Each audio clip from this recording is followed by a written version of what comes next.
Shabbat Shalom Uvorach B'Shem Hashem Na'aseh V'Natzliach Sheniske L'Agdil Torah U'Ladira B'Tachlit Shel Yirat Shamayim Be'ezrat Hashem Yitbarach. On est aujourd'hui le vendredi 5 du mois de février. Be'ezrat Hashem Yom Holedet Sameach L'Ishti Hayekara Anna V'Esrim Shana Be'ahava Ve'ahava Shalom Ve'Reut Be'Briyut Etana B'Chol Asher Lach.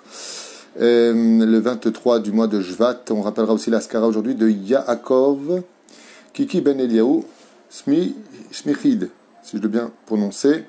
Mais le shir aujourd'hui a été acheté par Eli Parianti Ayakar, dédié pour la Askara de sa maman, Yardena Bat Lilian, Zichrona Livracha, en même temps pour que quelques personnes proches qui nous ont quittés cette année, comme Georges Eliaou Hamoud, le beau-frère du Rav Tuitou, donc mon beau-frère adoré effectivement, qui nous a quittés et qui nous a laissé un grand vide pour nous tous dans la famille. Mamash, un très très grand vide. On n'arrive pas à se faire à l'idée qu'il soit parti.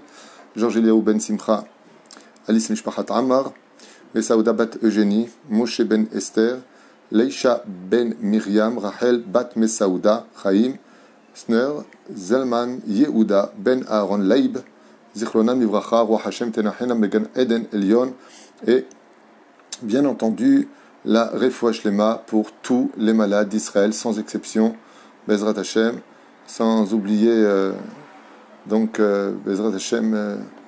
Vous pouvez dédier ces jours pour la Refoua Shlema Velachloma Meira avec l'aide d'Hachem, pour chacun des membres de la famille, pour qui vous voulez. Refoua Shlema, Foten Fesh Refoua Tagouf, beaucoup de Shalom Bait, une grande parnassa, que du bonheur, que de bonnes nouvelles. Et quand l'obscurité en général, vous savez, j'ai souvent que les épreuves dans ce monde, c'est comme un anniversaire. Quand une personne vient, qu'est-ce qu'on fait? C'est bizarre, hein? Parce qu'on est dans une période très obscure. Dieu, on se demande où il est, qu'est-ce qui se passe, où est-ce qu'on va? Et j'ai remarqué cet événement quand on fait un anniversaire surprise. C'est l'anniversaire de ma femme, donc j'en profite pour elle. Parce qu'on ne peut pas le faire cette année, malheureusement. Et comme je lui ai dit hier en plaisantant, dommage, j'aurais bien été au restaurant, c'est fermé, j'aurais bien acheté un bijou, c'est fermé, c'est pas ma faute.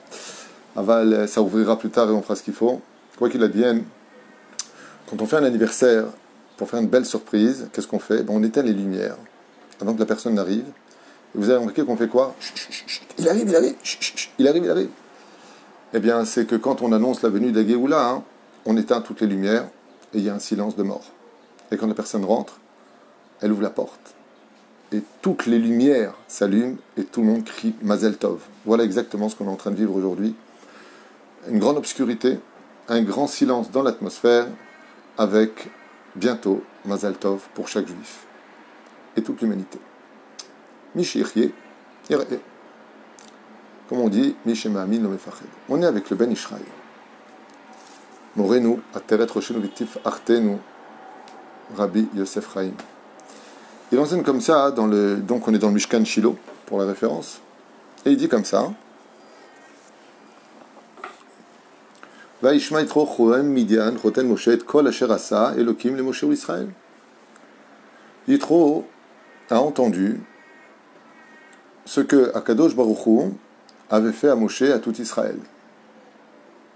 Tov, Vaishma Yitro. Vous avez remarqué que la Torah nous parle souvent des membres, Parashat de Re'e, voir. Ici, c'est Parashat de Yitro, Bezrat Hashem. Et d'après vous, qu'est-ce qu'a entendu Yitro? Plein de choses. Il y en a qui disent qu'il a entendu l'histoire de la vache rousse. Il y en a qui disent qu'il a entendu la faute du veau d'or. En meuchar ve'mukdam batorah. Comment il a pu entendre la faute du veau d'or alors qu'il est venu avant? C'est un peu bizarre. Mais c'est ce qu'il aurait rapproché. Et pourquoi on parle de la faute du veau d'or? Parce que si Dieu l'a pardonné à cause de l'idolâtrie du veau d'or, ça veut dire que lui, qui était le maître des idolâtres, il a dit, alors moi aussi je peux être pardonné, puisque Dieu a pardonné aux enfants d'Israël. Mais pour ça, je vais devenir juif. Okay. Il y en a qui disent qu'il a entendu Kiryat Yam Souf. Il a entendu la mer Rouge. Et alors? Et à quoi ça sert d'avoir entendu la mer Rouge? Tout le monde a entendu la mer Rouge. Alors, où est ton problème? Bien, la mer Rouge, le problème qu'il y a, c'est que c'est un miracle qui n'est pas explicable, qui est inexplicable. Il ne s'agit pas de la marée haute, la marée basse, du tout. Puisque des murs d'eau se sont ouverts à droite et à gauche. Une marée qui monte et qui descend, c'est que d'un côté. Donc c'est pas possible. Et puis, il y a autre chose. C'est que c'était en 12 ponts, et non pas en un pont. Puis ça montait très très haut. Chomam minam misemolam. Donc c'est pas une marée. La Torah, elle te dit, c'est pas une marée. Et comme l'a dit un jour une jeune fille à un professeur qui lui a demandé de demander un grand miracle, il lui a dit, tu veux un grand miracle? Ben, vous qui ne croyez pas en la Bible, comment est-ce que 600 chars ont pu donc se noyer dans 20 cm d'eau avec la marée? Il y avait de quoi se marrer. Bekitsour, chers amis, Yitro a su entendre. Il arrive des fois, dit le Ben Ishraï, que Besirfro Birkat Haim, Atzlahat Adam Batora ou Babodat Hashem Kluya Arbe Bishmiat Haozen. Le Ben Ishraï nous dit, sache qu'un des éléments les plus importants dans le judaïsme pour réussir à être un homme de Dieu, un homme de Torah, dépendra essentiellement de Shmiat Haorei. Shmiat Haozen, c'est-à-dire de ce que tes oreilles vont ou pas comprendre, vont ou pas écouter. C'est pour cela d'ailleurs que l'explication du mot Shema Israël se traduit de plusieurs façons. Shema veut dire écoute, c'est-à-dire, mais on peut aussi le traduire reçoit. Parce que des fois tu parles avec quelqu'un, il t'écoute, mais il ne reçoit pas. D'ailleurs on lui dit, mais t'écoutes pas ce que je te dis. Si, moi je t'écoute, je peux même te dire ce que tu as dit. Tu as écouté, mais tu n'as pas écouté. L'humanité a écouté, mais Yitro a reçu. Parce qu'il a su réellement écouter.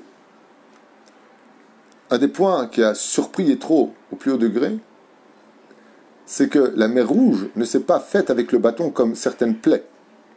Et que quand l'eau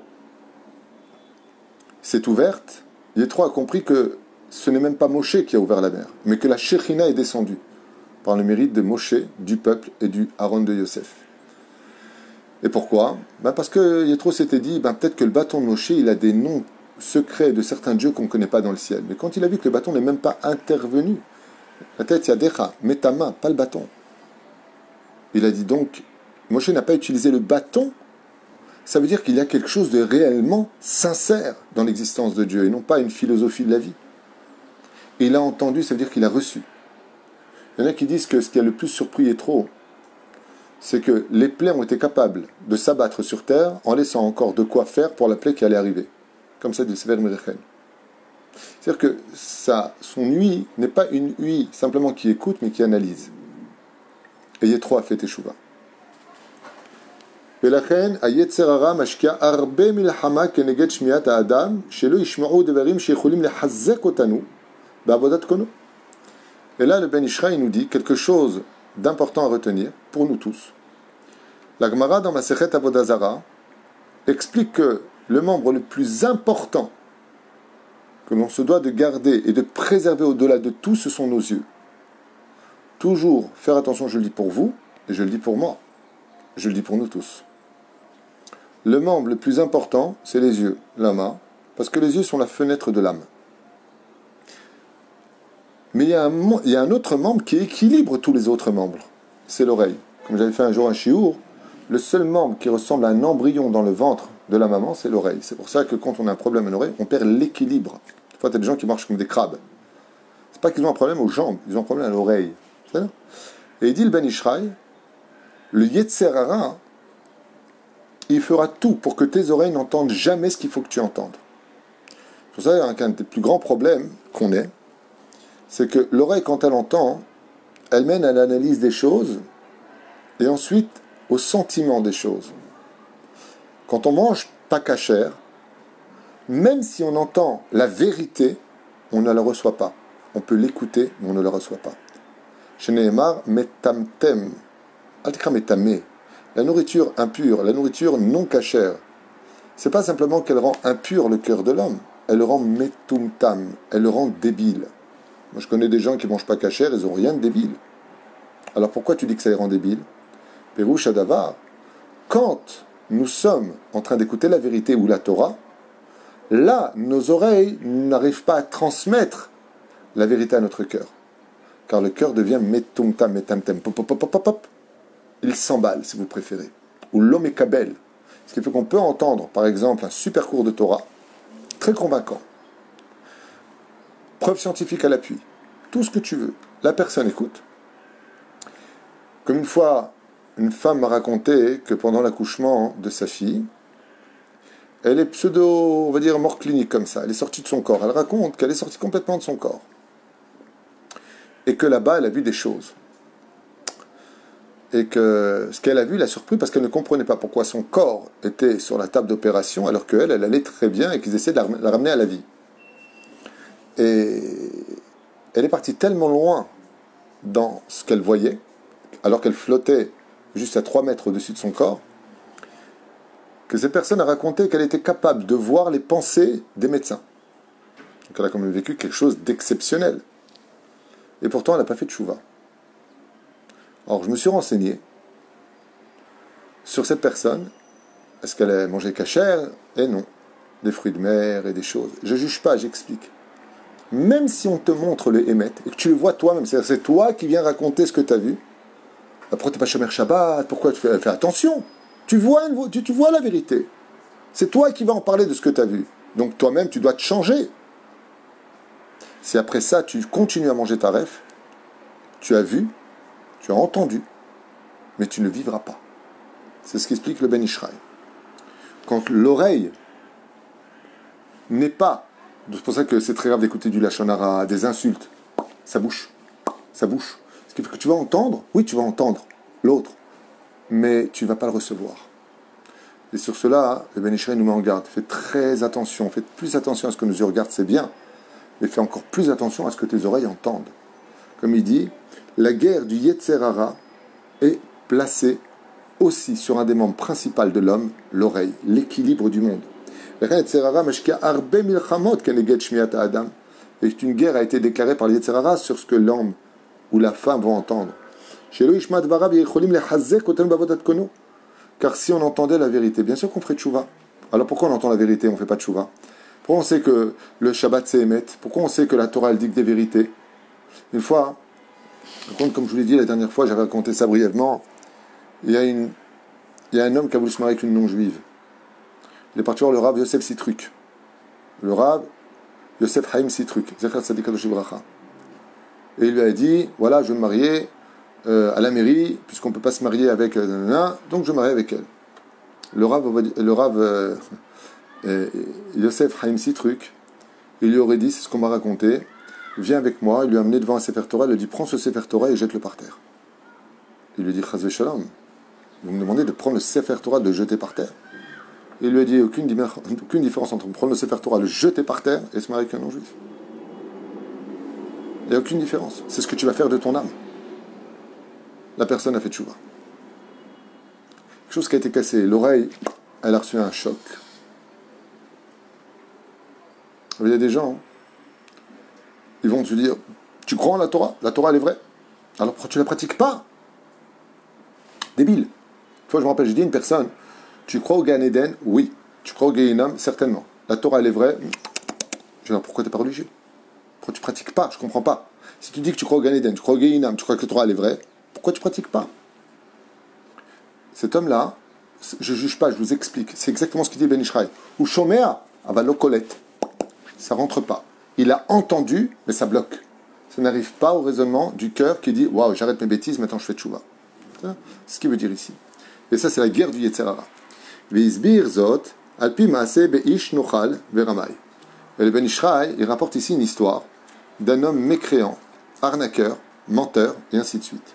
Shigia el echad akafarim ve'echriz. Donc il est arrivé une fois dans un village et il se proclama chez ou mumche de refuat enaim, prétestant que c'était un très très bon ophtalmo, professeur en la matière. Ve'aya shem adam chez Sabal mike'ev enav.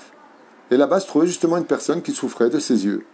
Chez Shama et Ishodot Oto Mumche, quand il a entendu parler de ce grand professeur spécialisé dans la refoua des yeux, dans la médecine des yeux, donc en ophtalmo, Miaziz Darez, Ve Ishkim Lipotro. Et donc, bien entendu, s'est vite levé pour aller le rejoindre là où il était.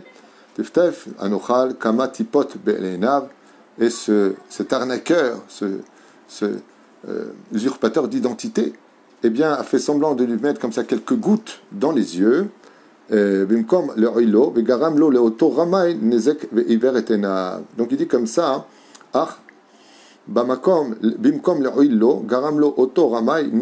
donc au lieu de lui mettre ne serait-ce qu'un peu d'eau, les gouttes qu'il avait soi-disant fabriquées selon sa compréhension ont fait totalement perdre la vue de ce pauvre monsieur qui a eu le malheur de lui faire confiance. Il lui a dit, malheur à moi, car je ne vois plus rien maintenant. Itlonen Aish. Ach Oto Ramai Yargeo Vahamar. Il lui dit, cet arnaqueur, à celui qui venait de perdre la vie à cause de sa bêtise. Altidag. Il a fait très attention à cette phrase, que ce soit en français, en chinois, en hébreu, en arabe. Altidag, ne t'inquiète pas. Je fais des affaires avec des gens. Quand ils vous disent le mot Altidag, tatril lidog. Je vous le dis. Quelqu'un de sérieux ne te dit pas Altidag. Tu as raison, viens on fait un contrat, viens on signe, viens on fait. Altidag, faites très attention à cette affaire. Vous amenez des câbles à ligne des fois chez vous, vous allez prendre une personne, vous allez donner une mission à faire. Altidag, Altidag. Ouais. Il y a quelqu'un hier qui me racontait qu'il a travaillé avec un associé qui lui a dit Altidag. Jamais Rahim.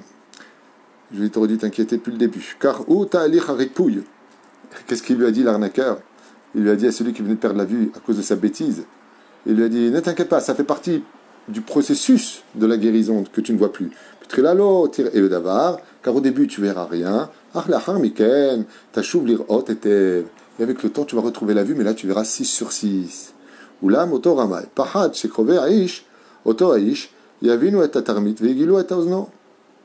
Il a eu peur que quelque part, cet homme qui venait d'être rendu aveugle par sa tricherie, eh bien la famille vienne le voir et lui règle son compte. La reine Ikev est oto chole, betana sheu teftef la ozno tipot. Et qu'est-ce qu'il a fait? Il lui a dit écoute, ne pars pas maintenant, reste près de moi, je vais te garder comme ça un petit peu sous surveillance, et puis je vais mettre aussi des gouttes dans les oreilles. Il a dit d'accord, il lui dit pourquoi? C'est bon aussi pour les oreilles? Il lui a dit oui, comme ça tu entendras mieux aussi. Et qu'est-ce qu'il a fait? Il lui a mis 2 gouttes dans les 2 oreilles. Et malheureusement, non seulement il est devenu aveugle à cause de ce professeur soi-disant arnaqueur, mais il a aussi rendu cheresh, c'est-à-dire sourd. Et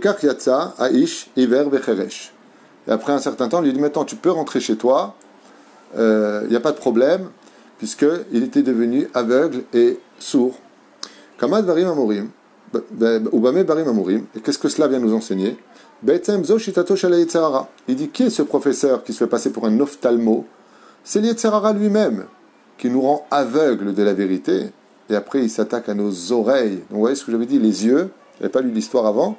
L'Yetzerara se trouve d'abord dans les yeux, d'abord il veut nous aveugler en nous mettant une tonne de touma, en nous emportant vers des horizons presque anti-Torah ou anti-culture juive, et sauf, il s'attaque après tout de suite aux oreilles. Betsem zo shitato, il te garde chez lui, tu n'auras chez moi, de peur que ta famille vienne me voir, c'est quoi, le Yetzeratov, toutes les mitzvot que tu as faites. Omer ben Ishraï, zo shitato shel Yetzerara, shu monea me adam lirot et haemet. Car le Yetzerara, la première des règles de sa vie, c'est de t'aveugler de la réalité avec un orgueil démesuré. Il te fait croire qu'il est là pour toi, qu'il t'aime, passe un bon moment avec tes yeux, et patati patata. Et il dit, après ça, le Yetzerara, dit le Ben Ishraï, une fois qu'il a eu tes yeux, il va te déséquilibrer, il va te mettre par terre. Et pour cela, il s'attaque aux oreilles. Et là, Ben Ishraï dit, oui, mais il a peur que cet homme-là, maintenant, il va écouter un Dvar Torah après. Il a peur qu'il va écouter un Dvar Torah. Maintenant qu'il est aveugle avec ses yeux, maintenant peut-être qu'il va écouter un Dvar Torah du Rav Boutboul, il va écouter un Dvar Torah du Rav un tel ou du Rav un tel. Il a peur. Pourquoi? Il dit, il ne faut pas que ses oreilles, elles entendent de la Torah, même s'il ne voit pas. Il va aller à la Beit Knesset, Vishmat Varim, Shehaziko et Libo, et d'un coup, il peut y avoir un Dvar Torah qui va réveiller ou éveiller chez lui l'envie de faire Teshuvah. Et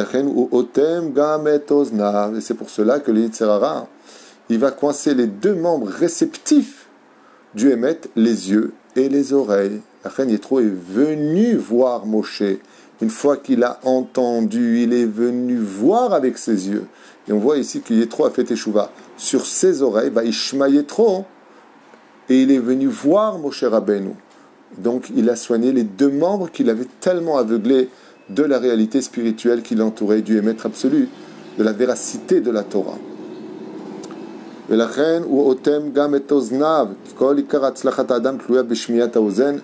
Ben Ishraï nous dit que le principe fondamental de la Teshuvah, c'est d'avoir toujours les oreilles grandes ouvertes, prêtes à recevoir la notion du Hémet, d'où le shofar. Le shofar, vous avez remarqué que le son du shofar s'écoute. Shemia kol shofar, shomea kol shofar. Écoute le son du shofar. Mais il y a aussi autre chose qui est marrant, parce qu'à l'époque, pour entendre, on prenait un appareil qui ressemblait à un shofar. C'est-à-dire que d'un côté, le shofar, par son côté large, est une shmia qui rentre, et de l'autre côté, qui est fin, il rentre dans l'oreille pour entendre le message qui vient d'en haut. Et la reine, le Ben Israël dit, tant qu'une personne n'est pas capable d'entendre le Emet, il n'a aucune chance de faire Teshuvah. Il ne suffit pas d'être Shomer et Naïm, il faut aussi, pour aider à la Teshuvah, être Shomea à Torah, Shomea Shiurim, Shomea Tefila, Shomea Akol. Il faut savoir écouter Bishmiat Ozen ou Bazé, Aya Gadol Kocho chez Yitro. On a vu que Yitro, si la Torah nous dit Vaishma Yitro, c'est que ce qui a fait faire Teshuvah à Yitro, ce sont ses oreilles. Par contre, tous les enfants d'Israël à la fin de la paracha, la Torah Madgisha, que nous avons tous vu le Emet. Il est évident qu'entre entendre une chose et voir une chose, la dimension de la vue est beaucoup plus grande que la dimension de voir est plus grande que d'entendre dans l'absolu, c'est sûr. Aval, ce sont des couloirs d'équilibre. Les yeux n'équilibrent pas l'homme. Un homme qui est aveugle, il marche, il peut marcher droit. Mais un homme qui voit, qui parle, qui n'a pas de problème, et qui a un problème qui n'est pas réglé au niveau des oreilles, il ne marche pas droit. En d'autres termes, tu peux marcher vers la Torah, mais tu ne marcheras pas droit vers la Torah. Il n'y a pas de Messilat Yesharim. Il n'y a pas de rectitude. Et Yitro, ce qui lui a donné la force de marcher dans un équilibre parfait vers la Torah, c'est qu'il avait nettoyé ses oreilles de toutes les bêtises qu'il avait entendues, et qu'il a commencé à écouter qu'est-ce que disait enfin et vraiment la Torah. Ce que j'apprécie le plus chez certains non-juifs qui m'écrivent, c'est quand ils me disent comme ça, Shalom Rav Tuitou, ou Rabbin Tuitou, peu importe, il me dit, j'ai entendu votre cours, que j'ai beaucoup apprécié. Et là, il me pose des questions par rapport au Coran, ou par rapport à la Bible, selon le Deuxième Testament comme ils ont. Qu'est-ce que vous pensez de ceci et cela? Puis il y en a d'autres qui sont un peu plus chutzpan, mais en général, ils sont assez respectueux. Mais ce qui a été très sympathique, c'est vrai, ils écrivent souvent, j'ai entendu votre cours qui disait que, j'ai entendu que, mais j'avais aussi entendu ailleurs. Alors, éphéméode, le débat est ouvert, car la meilleure façon d'écouter, c'est aussi de savoir écouter l'autre. Marianne, qu'est-ce que tu as à dire? Boniré, bonishma. Et pour cela, faire attention d'avoir le niveau de savoir répondre. Ou da mala not la picoros. Pas tout le monde est capable d'être réceptif, c'est pour ça qu'il faut avoir un rave, de s'attacher à lui, partout où vous êtes. Certains, vous avez des rabbinim de quartier, vous avez des rabbinim de ville. Attachez-vous à votre rave, et que votre rave vous guide de quoi écouter, quoi regarder, et surtout, qui fréquenter. Parce que malheureusement, des fois, on tend l'oreille, et puis cette oreille, elle s'attendrit. On a juste oublié que celui qui est en face n'est autre que l'arnaqueur, le menteur, le vicieux, qui se fait passer pour un ami et qui vient de te voler ton âme. Shabbat Shalom Uvorach, Sruta Torah Tegen, Arlim Valkolam Israël, Shiura est dédié et acheté aujourd'hui pour Bezrat Hashem, la Askara de Yardena Bat Lilian, une grande Atzlacha Eli Parianti, Oufren, la Askara aussi de Yaakov, Gigi Ben Eliaou, Smi Mensihid, Bezrat Hashem, Sron Libracha, et Kolam Israël, Ilu Yeshuot Venechamot. N'oubliez pas l'image que je vous ai donnée à propos de l'anniversaire. Quand on attend quelqu'un pour lui faire une grande surprise, on éteint les lumières, il y a un silence de mort, la personne ouvre, la fête commence, et que des Mazel Tov, les sourires se mettent sur les visages. C'est ce qui nous attend tous, très prochainement. Donc n'ayez pas peur de l'obscurité, et encore moins du silence qui, quelque part, nous laisse un petit peu ni voir dans l'obscurité, et le pire, ne rien entendre. Tout ça pour que Béhémet, on entende et on voit la vérité à travers le monde, pour un meilleur avenir pour chacun de nous. L'Haïm Tovim ou Shalom. Kol Tov, Shabbat Shalom.